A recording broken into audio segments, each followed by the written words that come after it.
कहानी 26 जनवरी का पर्व समेटे हुए हैं। उत्सर्ग और शौर्य का इतिहास भारत के भूमि पर पग पग में अंकित है। सच ही कहा गया है, लहू वतन के शहीदों का रंग लाया है, लहू वतन के शहीदों का रंग लाया है। उछल रहा है जमीन पर कहाँ में आजादी। 26 जनवरी का दिन हमारे देश के लिए बहुत खास दिन है। 26 जनवरी यानी गणतंत्र का अर्थ है गण प्लस तंत्र, जनता के द्वारा जनता के लिए चुने गए नेता का अधिकार। रिपब्लिक, आप सभी को पता होगा रिपब्लिक का मतलब क्या होता है। अपने राजनीतिक नेता को चुनने का अधिकार देश के लोगों के ऊपर होता है। हमारे देश के महान स्वतंत्रता सेनानियों ने कड़ी मेहनत और संघर्ष करके हमारे देश को पूर्ण स्वराज दिलाया है। उसका ही नतीजा है कि आज हम अपने देश में बहुत इज्जत के साथ रह रहे हैं। जो कश्मीर ISIS, हिंदू मुजाहिदीन जैसे मोहम्मद लश्कर ए तैयबा और इस्लामिक आतंकवादी संगठन अलकायदा का बसेरा हुआ करता था, उन सभी का नाम निशान मिल चुका है कश्मीर से। ये सभी आतंकवादी संगठन विलुप्त हो चुके हैं।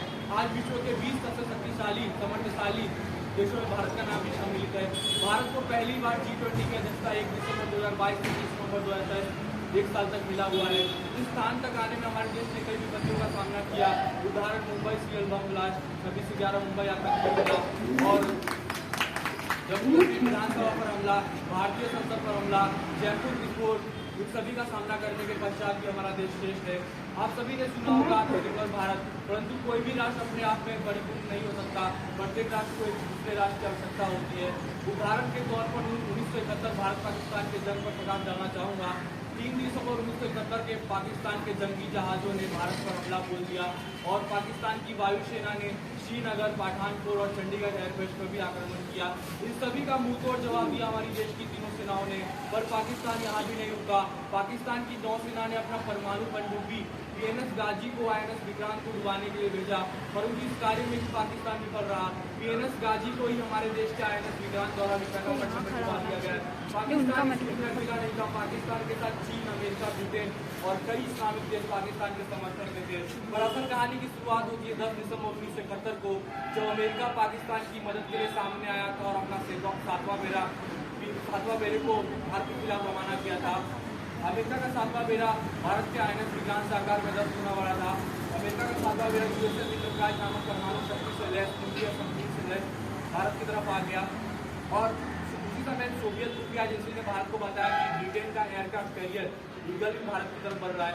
भारत के खिलाफ साजिश में इंग्लैंड और ब्रिटेन साथ तय हुआ था कि इंग्लिश जहाज अरब सागर से भारत को टारगेट करेगा और अमेरिकी फ्लीट बंगाल की खाड़ी से घुसेगा। पर जब भारत को पता चला कि अमेरिका उसके सामने लड़ने के लिए आ रहा है, तो भारत ने उस समय तत्कालीन रूस से मदद मांगी थी। युद्ध शुरू होने के कुछ महीने पहले ही भारत ने उसके साथ संधि की थी।